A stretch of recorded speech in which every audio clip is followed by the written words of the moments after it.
Gracias, Presidenta. Gracias por todo, ¿no? Gracias a Abel, que nos ha invitado. Gracias a la cordialidad panameña. Y especialmente en lo personal, lo digo, gracias por haberme hecho compartir esta mesa, por la calidad de quienes la integran, y especialmente porque la componen dos jóvenes abogadas, la doctora Mercado y la doctora Reyes, ganadoras del concurso que siempre organiza con tanto éxito Jairo, sus famosos semilleros. Les quiero aclarar algo. En el programa está anunciado que iba a hablar sobre tutela anticipada de urgencia y de evidencia, ese producto de la legislación de avanzada brasilera que yo siempre elogio y que en alguna medida Argentina trata de imitar, con no demasiado éxito.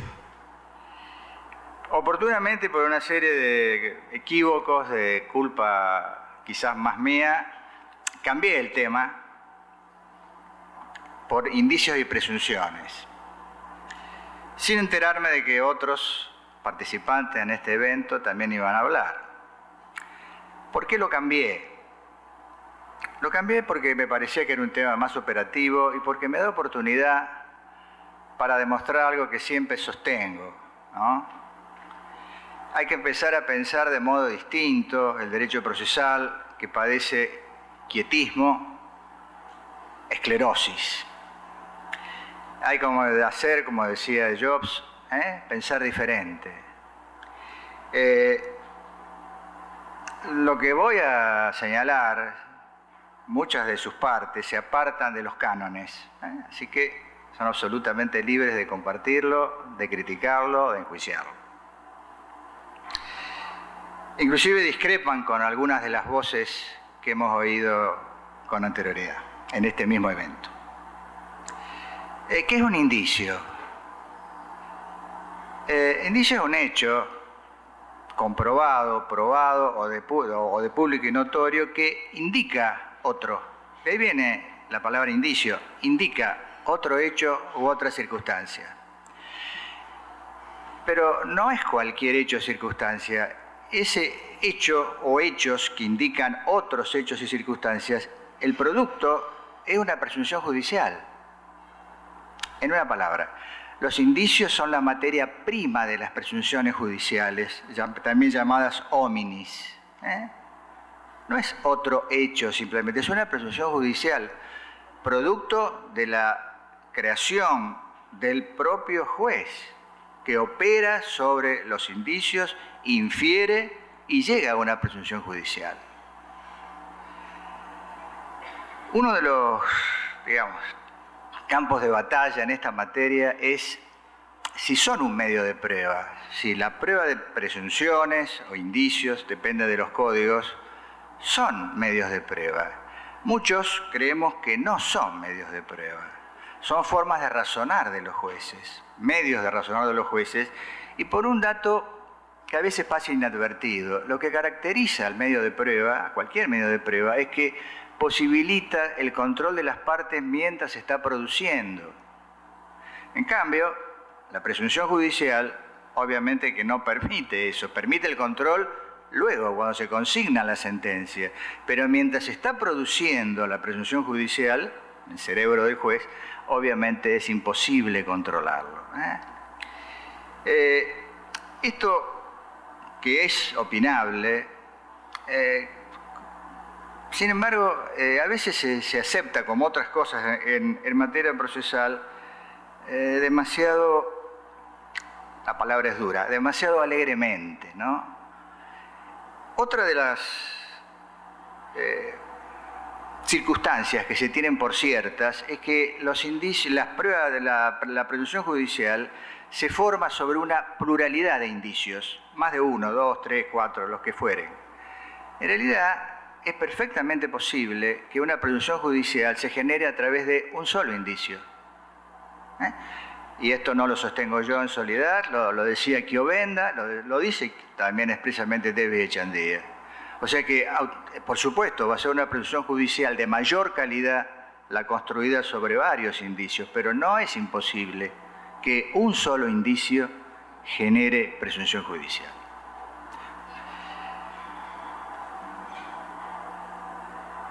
El tema de los indicios tiene otro aspecto que me interesa remarcar. Es unánime el criterio que los indicios, como lo dice el Código panameño, el Código Judicial panameño, el cúmulo de indicios, que es lo habitual, deben ser valorados conforme a las reglas de la sana crítica. Este es un tema que me preocupa hace mucho tiempo y que también les voy a presentar una opinión divergente con la general, por eso hago la salvedad. Las reglas de la sana crítica son, es casi escolar recordarlo, son las reglas de la lógica aristotélica, de la lógica formal, de los 4 principios del buen pensar, matizada, sazonada, con la experiencia. Eso es lo que se repite en el grado. Pero realmente, si se pregunta a alguien qué son las reglas de la sana crítica, le van a responder esto que yo les acabo de decir. Pero cuando se le interroga, dígame una regla de la sana crítica, nadie sabe cuáles son. Lo curioso es que jueces y abogados, abogados y jueces, las invocan todos los días, conforme a la regla de la sana crítica, para disminuir o aumentar el valor probatorio, pero nunca explicitan cuáles son. Existen. Creo que una de las grandes tareas pendientes de la doctrina es tratar de escudriñar en los miles de expedientes, procesos y juicios que existen, cuáles son esas reglas que se repiten constantemente. Sin embargo, se invocan, pero no se exponen, no se explicitan cuáles son. El Código Judicial panameño, en el 985, también establece que los indicios deben ser valorados conforme a las reglas de la sana crítica. Los indicios, una sola diligencia probatoria puede generar varios indicios. No solamente uno, puede generar varios. Otra regla importante para tener en cuenta es que los indicios justifican lo que se llama libertad de argumentación de los jueces. Es decir, que los indicios pueden ser valorados oficiosamente. Escapan de la necesidad de que sean invocados o alegados. Basta con que existan, estén presentes en el expediente. El indicio quizás más importante, más interesante, que lo mencionaba el doctor Rojas hoy a la mañana, es el indicio llamado valor probatorio de la conducta en juicio, o fuerza probatoria de la conducta en juicio, que está muy bien regulado en el Código Judicial panameño, en el artículo 984. No es una novedad, como hoy se dijo a la mañana, la doctrina italiana desde el año 40 estudió este tema, pero hay una serie de circunstancias que han enturbiado este tema y tienen que ver, por eso es que remarco este punto, tienen que ver con un error habitual, a mi forma de ver, que se incurre en el tema de las reglas de la sana crítica. Las reglas de la sana crítica son esa mezcla de experiencia y de principios lógicos que se contrapone al sistema de prueba tasada o legal. Es un sistema donde predomina la libertad del juez, la libertad hasta un cierto aspecto creativo. Pero en realidad este tema de la libertad judicial ha hecho que haya sido siempre una prueba sospechada, una prueba parecida a la prueba testimonial, una prueba siempre sospechada y no demasiado bien vista. Hoy en día, yo creo que el ámbito donde más se ha desarrollado este tema es justamente en de la conducta procesal de las partes. Pero no la conducta procesal prevista en el Código, la falta de contestación de la demanda, sino las otras conductas procesales, las no previstas, la conducta mendaz, la conducta equívoca, la conducta incoherente, la conducta autocontradictoria, todo ese tipo de conductas procesales de alguna manera indican dónde está la razón y dónde está la sinrazón. Interesa también subrayar que las reglas de la sana crítica tienen dos funciones.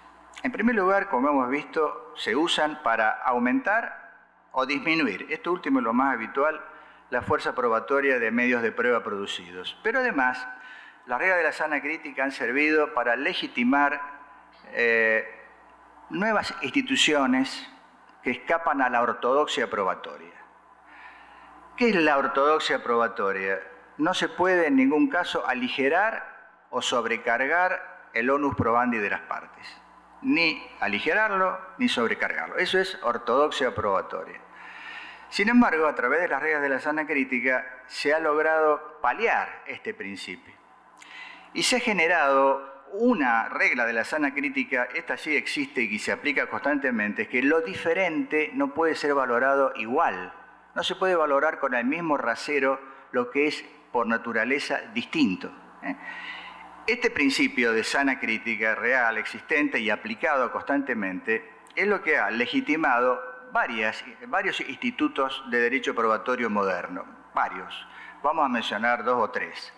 Primero, nuestro conocido, las cargas probatorias dinámicas, que implican el desplazamiento de la carga de la prueba cuando existe una parte que está en dificultad para poder producirla, se la legitima legalmente, aún donde no está legislada, con las reglas de la sana crítica, porque justamente se aplica cuando existe una objetiva dificultad para probar de una de las partes. También las reglas de la sana crítica legitiman y convalidan una categoría que es, digamos, antigua, pero que tiene un uso en la práctica de lo más interesante, que es el terreno de la prueba difícil. La prueba difícil es la que es objetivamente difícil. La prueba del débito conyugal, modernamente la prueba de lo que existía en el interior de una caja de seguridad bancaria violada, cuántos dólares había, cuántas monedas de oro, cuántas joyas, cómo probar eso. La creación de esta categoría se legitima con las reglas de la sana crítica. Lo diferente, lo distinto, no puede valorarse con el mismo rasero probatorio. En tercer lugar, esto tiene que ver también con la carga de explicitación. La carga de explicitación es otra creación del moderno derecho probatorio, conforme el cual, cuando se invoca o se alega o existe un hecho notoriamente fuera de lo normal, fuera de lo corriente, le incumbe a quien lo alega, a quien lo invoca, la carga reforzada de explicitarlo, es decir, de pormenorizar los detalles que hacen creíble el hecho. Veamos un ejemplo para que sea más sencillo. Supongamos un juicio de tercería de dominio. Una persona dice, ese auto que han secuestrado en realidad es mío. Acá está el boleto de compraventa, pero ¿qué sucedía? Ese auto, ese rodado, ese automotor, había sido dejado en manos de la parte vendedora, a pesar de que había sido pagado el precio al contado. ¿Es creíble que alguien compre un rodado y lo deje en manos de su vendedor? Parecería que no. Ahí funciona la carga de explicitación. Los indicios tienen indicio de conducta procesal. Insisto en esto, son una pluralidad de conductas distintas que indican dónde está la razón y dónde la sinrazón. Vamos a ver algo más claramente de este tema. Una conducta incoherente. La conducta incoherente da lugar a la aplicación de la doctrina de los propios actos. Esto se da cuando, antes de que se inicie un proceso, una de las partes manda señales, entre comillas, señalando una actitud que luego es contrarrestada por lo que realmente hace. Plantea una demanda cuando previamente daba la impresión que nunca iba a reclamar. Eso es una conducta incoherente procesal. Demandar cuando previamente había dado señales claras de que no lo iba a hacer. Conductas erráticas. Una conducta errática habitual es cuando una persona invoca conductas diametralmente opuestas. En un accidente de auto hago una denuncia policial, donde manifiesto un hecho, luego cuando demando cambio la versión fáctica, cuando absuelvo posiciones o declaro de parte, invoco otra cosa y así podríamos llegar a 6 o 7 versiones. Habitualmente son 2 o 3 a lo sumo. En tal caso, eso ya de por sí implica un indicio contrario a su autor. También tenemos las conductas mendaces, la conducta claramente mentirosa, que es un indicio de sin razón de quien incurre en conducta mendaz. Justamente la conducta mendaz es lo que dio por base, por punto de partida, a la creación de la carga probatoria dinámica, en un caso que fue el primer caso en la Argentina donde se aplicó conducta procesal, el valor probatorio de la conducta procesal. Un caso muy conocido que vamos a recordarlo. Se trataba de una mujer de 30 y pico de años, con 2 hijas, que se fue a operar de una operación menor, de un quiste vaginal, que se opera, como es de poca intensidad, con bisturí eléctrico, corta y coagula al mismo tiempo. Una operación de 15 minutos. Bueno, pasaron los 15 minutos, media hora, 2 horas, 3 horas, no salía del quirófano la afectada. Y el marido, que no era abogado, era un lego, preocupado, se fue al tribunal, que no quedaba muy lejos, e hizo una denuncia penal por secuestro de persona, porque no salía del quirófano después de 3 o 4 horas. En un primer momento, el juez penal llama al médico forense, lo manda y se niega a ir. Le hablo de esto 20 años atrás. En esa época en mi país había una cierta impunidad médica, ¿no? Ahora, como somos un país pendular, hemos pasado al contrario, a una persecución médica. Bueno, no salía, al final logra el juez mandarlo al forense, el forense llega al lugar, sale la mujer descerebrada, de manera irreversible y con una quemadura de 3er grado en la base del cuello. No, una quemadura importante. Se plantea la demanda por daños y perjuicios y el sanatorio se demanda a los médicos intervinientes y a las enfermeras y al sanatorio, obviamente. El sanatorio ofrece pagar la estética de la quemadura de 3er grado porque admite de que había entrado absolutamente sana y había salido lo de la descerebración no sabía a qué obedecía, pero sí ofrecía pagarle la estética del cuello. En ese juicio el juez interviniente hizo varias medidas para mejor proveer, llamó a un perito en cuestiones eléctricas y le preguntó una obviedad: ¿qué sucede cuando una persona recibe una descarga eléctrica y no está aislada? Bueno, sale la descarga por cualquier lado, puede ser por un ojo, por el cuello también. Y le preguntó algo obvio, si producía humo y olor una quemadura de ese tipo en un quirófano. Obviamente, muchísimo olor. Inmediatamente llamó a las partes con sus abogados. Inmediatamente después de que entrara el perito, pero sin darles tiempo, obviamente, que el abogado que estaba presente mientras el perito declaraba, hablara con sus clientes.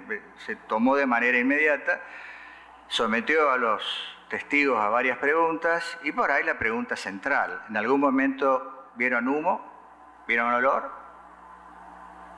No, nada. Lo cual era imposible. O sea, había una conducta mendaz concertada, defensiva entre las partes. Cuando llegó el momento de la sentencia,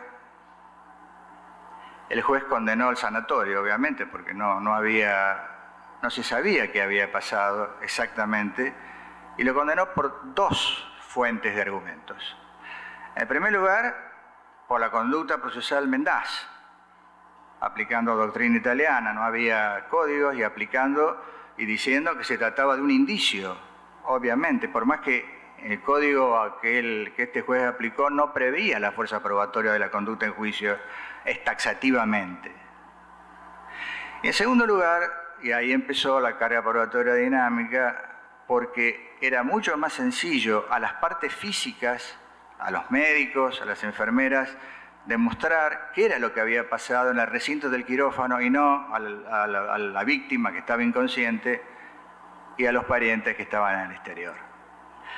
El asunto llegó a instancias superiores y se confirmó en todas sus partes, y algún tiempo después, un año después, una de las enfermeras tuvo un juicio particular, se transó el juicio, se pagó, y una de las enfermeras se acercó al tribunal a firmar un poder, cosa habitual. Y el secretario de la causa le preguntó qué era lo que había pasado, porque tenía la duda. Y le contó la verdad, que según ella, su colega se había olvidado de ponerle la plancha de plomo en la espalda, y efectivamente la habían dejado electrocutada y con mucho humo y con mucho olor. Si no hubiera sido por la decisión del juez en el caso de dictar esas medidas para mejor proveer, posiblemente se hubiera consagrado una grave injusticia. Es decir, las reglas de la sana crítica, por eso me interesó el tema de los indicios y de las presunciones, tienen una fuerza operativa extraordinaria, pero realmente el tema pendiente es descubrir cuáles son. Porque si ustedes hacen la prueba, consultan con muchos abogados y jueces y les preguntan cuáles son las reglas de la sana crítica, muchas veces, o la mayoría, o todas las veces, no le van a poder decir ni una. Esta temática la engarzo con el Código Judicial panameño, que en este aspecto creo que tiene una excelente regulación. Prevé los indicios y las presunciones, contempla la conducta procesal, el indicio como conducta procesal, contempla la división clásica entre indicios remotos y próximos, tiene una regulación realmente, debo decir, que incluye entre los medios de prueba a los indicios y presunciones. Yo no estoy de acuerdo, por eso es un tema absolutamente opinable, así que no hago una crítica puntual ni mucho menos. Y esto va especialmente para la gente joven, que no solamente está en la mesa, sino que está sobre todo ante el público.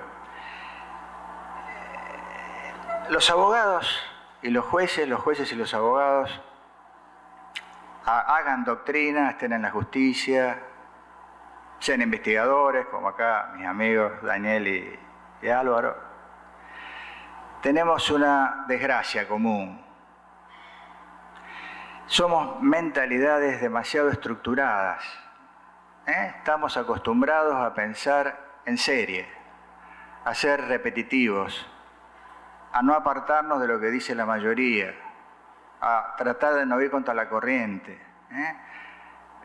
Pocas veces pensamos diferente, como decía Steve Jobs.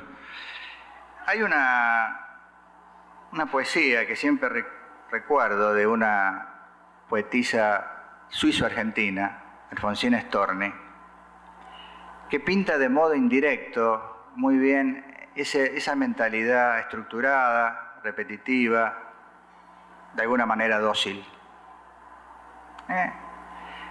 Alfonsina Storni, la recuerdo para quienes no la conocen, es una poetisa argentina que vivía de una manera muy humilde, tuvo una vida muy especial, tuvo un hijo extramatrimonial siendo muy joven, en una época que eso no era bien visto, salió adelante y tiene una obra poética de una calidad extraordinaria.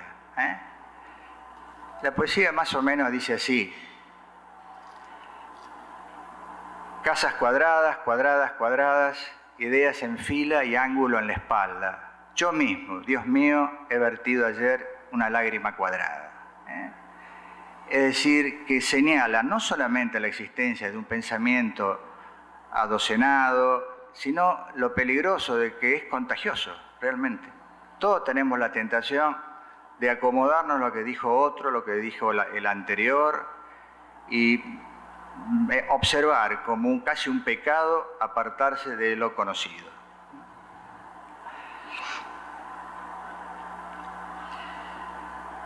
En el tema de la sana crítica, en verdad hay que señalar que está mal dicho hablar de reglas de la sana crítica.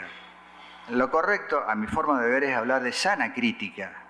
Habrá regla de la sana crítica cuando hay una reiteración de aplicación de una fórmula de sana crítica. La regla de la sana crítica es una fórmula española del siglo XIX, producto de una ordenanza administrativa real, que se aplicaba a la prueba testimonial y nada más. Hoy en día es una regla general de valoración de prueba. Le decía que yo había elegido indicios y presunciones por la regla de la sana crítica. ¿Y por qué? Porque los indicios y presunciones admiten la presencia y funcionamiento de una regla específica de sana crítica, muchas veces olvidada. Cuando el juez, sobre un indicio o varios indicios, realiza una labor, un razonamiento mental y llega a una presunción judicial o a una posible presunción judicial, ahí debe aplicar la regla de la sana crítica, que ¿en qué consiste? ¿En qué consistirá? ¿A ustedes qué les parece? El juez, con su mente poderosa, opera sobre varios indicios y llega a una presunción judicial que es un hecho o circunstancia vinculada a la causa. ¿Qué regla de la sana crítica aplicará? ¿Qué les parece a ustedes? En realidad aplica una regla compuesta de dos partes. En primer lugar, esa presunción judicial que debe comprender una hipótesis explicativa